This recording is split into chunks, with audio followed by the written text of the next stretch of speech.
कृपा करो कृपा करो कृपा करो राधे,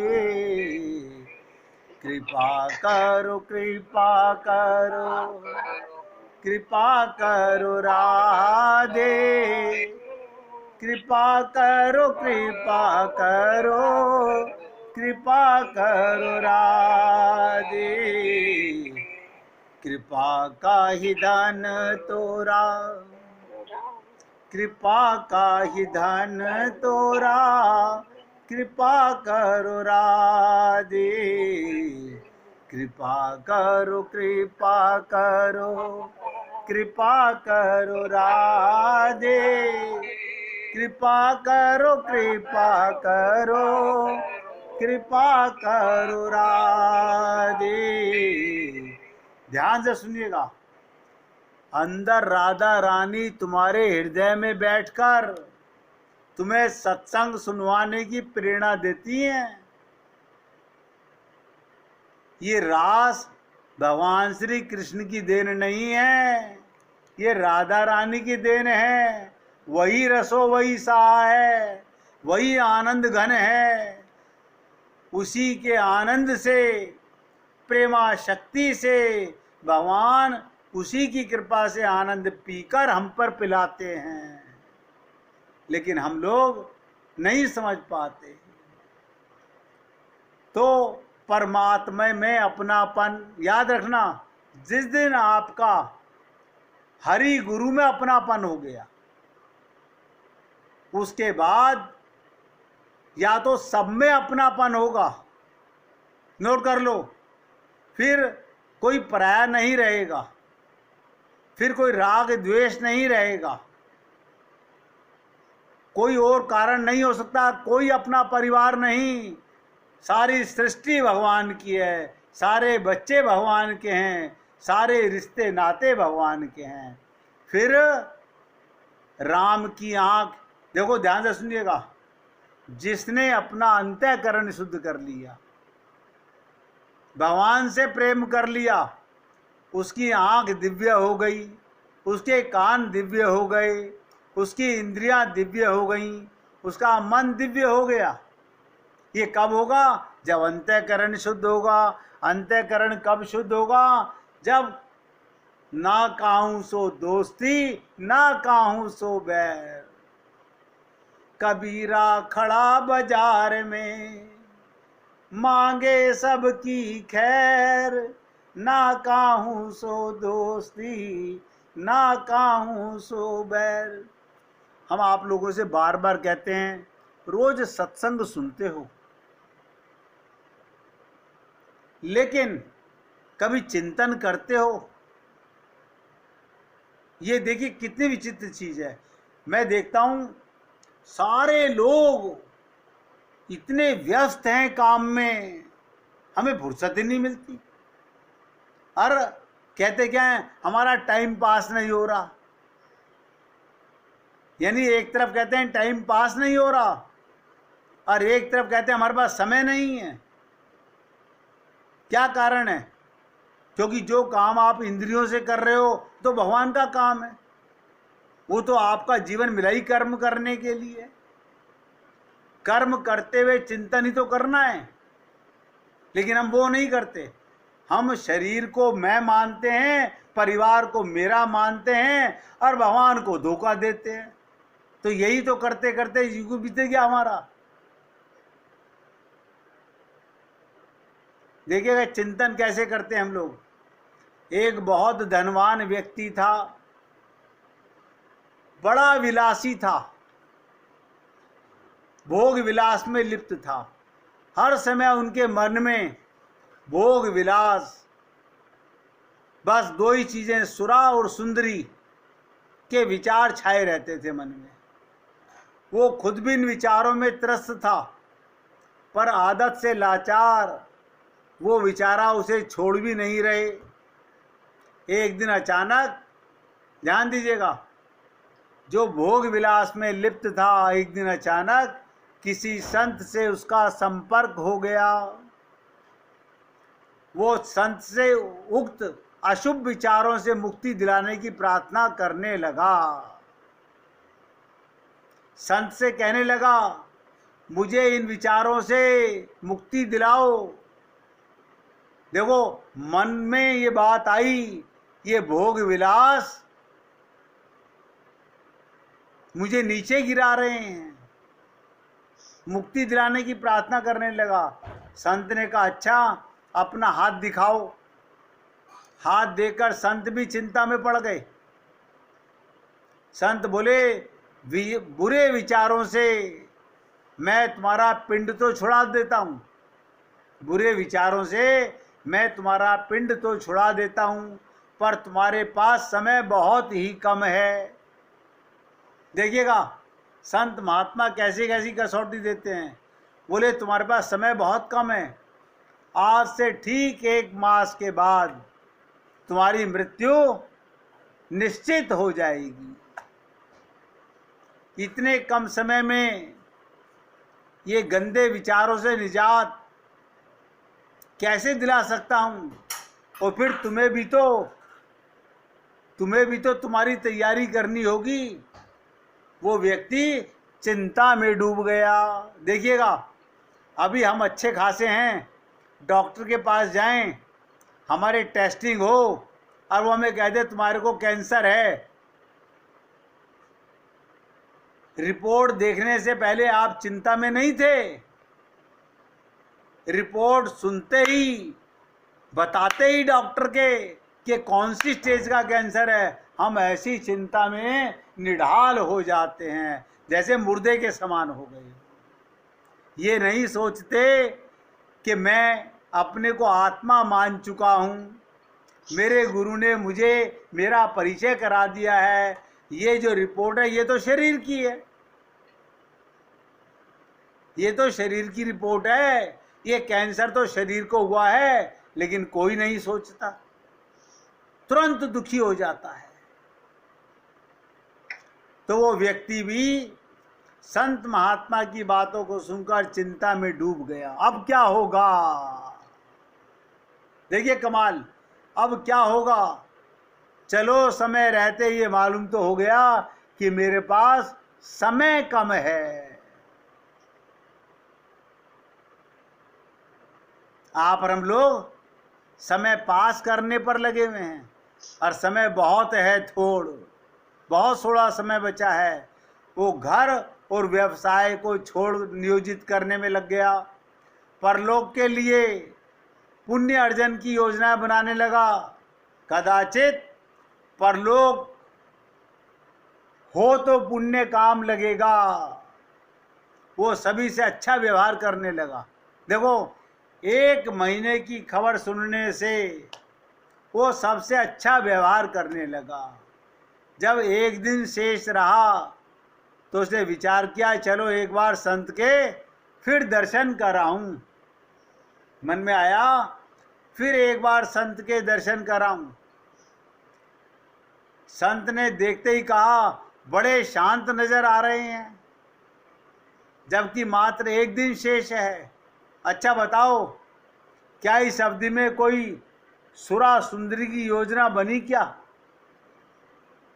1 महीने में तुमने कोई भोग विलास की प्लानिंग की क्या? चिंतन किया क्या? आप और हम लोग ये जो संसार का चिंतन है, ये जो रिश्ते नातों का चिंतन है, यही तो भोग विलास है, यही तो सुरा,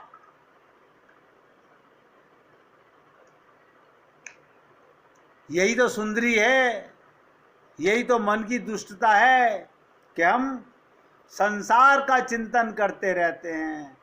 जबकि सबको पता है, ना पल का पता ना कल का पता, क्यों सोच रहा रे बरसों की। कौन सा आखिरी सांस होगा, एक सांस का भरोसा नहीं है। तो संत ने पूछा, अब बताओ, 1 महीने में तुम्हारा ध्यान शराब में या सुंदरी में, भोग विलास में गया क्या?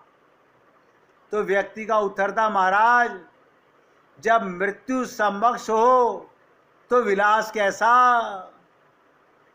जब मृत्यु सामने हो तो भोग विलास याद नहीं आते।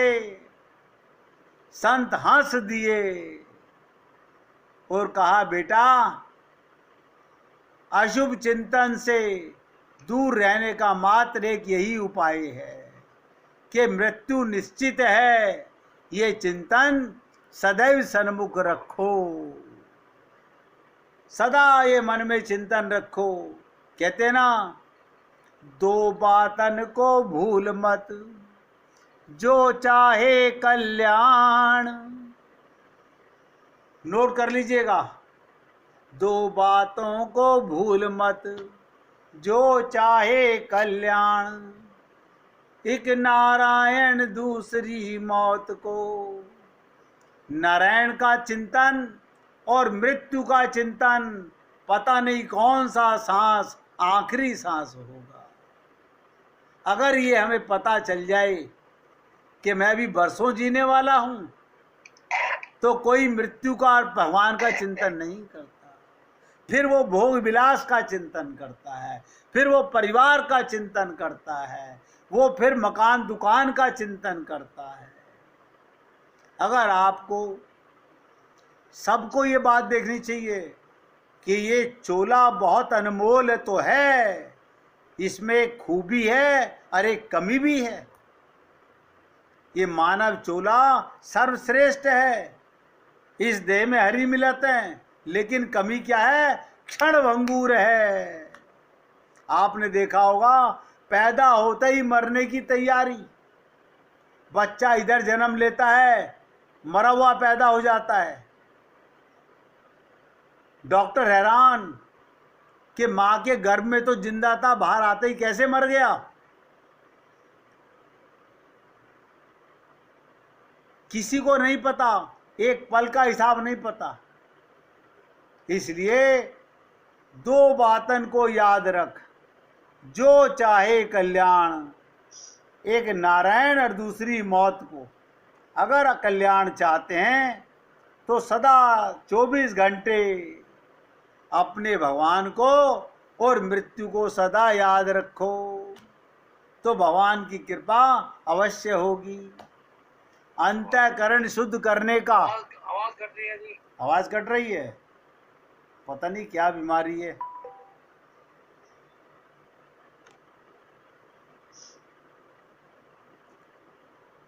अब देखिएगा, अब आ रही है आवाज?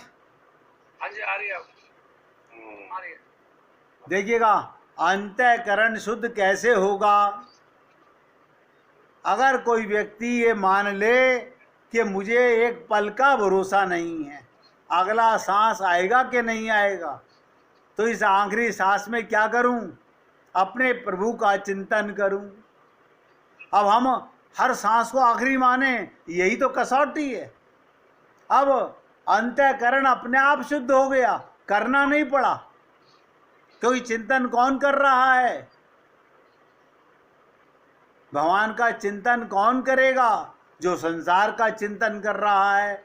हम संसार का चिंतन क्यों कर रहे हैं? क्योंकि हम अपने को शरीर मानते हैं, हमें मृत्यु का भय नहीं है। हम भगवान का चिंतन कब करेंगे? जब अपने को आत्मा मानेंगे। आज जैसे ही आत्मज्ञान होगा, जैसे ही आपको आत्मज्ञान होगा, आप कमाल करेंगे। आपका अंतःकरण सब कुछ अपने आप शुद्ध हो गया। क्यों? अब से पहले मैं शरीर मानता था, स्त्री पुरुष मानता था, ब्राह्मण क्षत्रिय वैश्य शूद्र मानता था, तो परिवार से संसार से संबंध था। अब मैंने जैसे ही अपने बारे में जाना, मैं तो परमात्मा का पुत्र हूँ, अब मैं अपने को शरीर क्यों मानूं? अब मुझे बताइए, जब हमको ये परिचय मालूम पड़ रहा है अमृत से पुत्र हैं, हम भगवान की संतान हैं, फिर आप मरने वाले कैसे बने?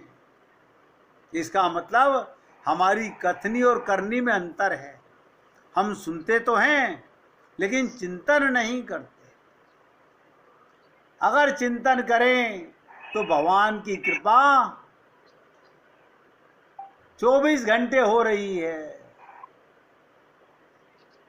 भगवान की कृपा 24 घंटे, कहते हैं तेरी रहमत दिन रात बरसती है।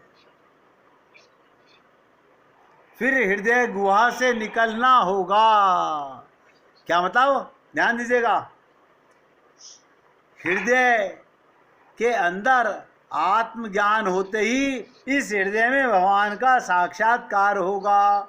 शरीर का ज्ञान होता है तो इसी हृदय में परिवार का ध्यान आता है। जैसे ही आत्मज्ञान होगा तुरंत भगवान का दर्शन, भगवान का नाम, भगवान का परिवार, भगवान की लीलाएं अपने आप आने लगेंगी। देखिए भगवान की कृपा कैसे होती है। एक आदमी गाड़ी से उतरा, एक आदमी कार से उतरा और बड़ी तेजी से एयरपोर्ट में घुस गया। जहाज उड़ने के लिए तैयार था, उसे किसी कॉन्फ्रेंस में पहुंचना था जो खास उसी के लिए आयोजित की जा रही थी। वो अपनी सीट पर बैठा, जाकर के जहाज उड़ गया, जाकर बैठा सीट पर और जहाज उड़ गया। अभी कुछ दूर ही जहाज उड़ा था कि कैप्टन ने ऐलान कर दिया तूफानी बारिश और बिजली की वजह से जहाज का रेडियो सिस्टम ठीक से काम नहीं कर रहा है, इसलिए हम करीबी एयरपोर्ट पर उतरने के लिए मजबूर हैं। जहाज उतरा, वो बाहर निकलकर कैप्टन से शिकायत करने लगा, उसका एक एक मिनट कीमती है और होने वाली कॉन्फ्रेंस में उसका पहुंचना बहुत जरूरी है। पास खड़े हुए दूसरे मुसाफिर से उससे पहचान लिया और बोला, डॉक्टर साहब, ध्यान से सुनिएगा। मुसाफिर ने उसे पहचान लिया, बोला, डॉक्टर, पटनायक आज वहां पहुंचना चाहते हैं, टैक्सी द्वारा यहां से केवल 3 घंटे में पहुंच सकते हैं। उसने शुक्रिया अदा किया और टैक्सी लेकर निकल पड़ा। लेकिन ये क्या आंधी तूफान, बिजली, बारिश ने गाड़ी का चलना मुश्किल कर दिया। फिर भी ड्राइवर चलता रहा। अचानक ड्राइवर को एहसास हुआ वो रास्ता भटक चुका है। नाउम्मीदी के उतार चढ़ाव के बीच उसे एक छोटा सा घर दिखा। इस तूफान में बड़ी गनीमत समझकर गाड़ी से नीचे उतरकर दरवाजा खटखटाया। आवाज आई, जो कोई भी अंदर आ जाओ। दरवाजा खुला हुआ है। अंदर एक बुढ़िया आसन बिछाए गीता का पाठ कर रही थी। मरता क्या नहीं करता। बुढ़िया अंदर गीता का पाठ कर रही थी। उसने कहा, माँ जी, अगर इजाज़त हो आपका फ़ोन इस्तेमाल कर लूं। बुढ़िया मुस्कुराई और बोली, बेटा, कौन सा फ़ोन? यहाँ ना बिजली है ना फ़ोन है। बुढ़िया बोली, ना बिजली है ना फ़ोन है, लेकिन तुम बैठो, सामने चरणामृत है, पी लो, थकान दूर हो जाएगी और खाने के लिए भी कुछ ना कुछ फल मिल जाएगा ताकि आगे सफ़र के लिए शक्ति आ जाए। डॉक्टर ने शुक्रिया अदा किया और चरणामृत पीने लगा। बुढ़िया अपने पाठ में खो गई। उसके पास उसकी नज़र पड़ी, एक बच्चा कंबल में लिपटा पड़ा था। देखिएगा, कंबल में लिपटा पड़ा था एक बच्चा, जिसे बुढ़िया थोड़ी देर से हिला देती थी। बुढ़िया जब फारिग हुई, पूजा करके पाठ करके, उसने कहा, माँ जी, आपके स्वभाव और एहसान ने मुझे जादू कर दिया। आप मेरे लिए भी दुआ कर दीजिए, ये मौसम साफ हो जाए और मैं अपनी मंजिल पर पहुंच जाऊं। तो क्या बोली बुढ़िया, मैंने बेटा तुम्हारे लिए भी दुआ की है। परमात्मा का शुक्र है, उसने मेरे हर दुआ सुनी है।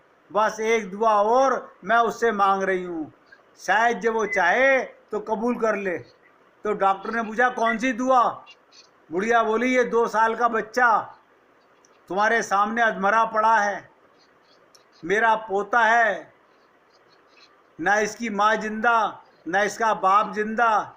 इस बुढ़ापे में इसकी जिम्मेदारी मुझ पर। डॉक्टर कहते हैं इसे कोई खतरनाक रोग है जिसका वो इलाज नहीं कर सकते। कहते हैं एक नामवर डॉक्टर है, क्या आप नाम बताया? पटनायक।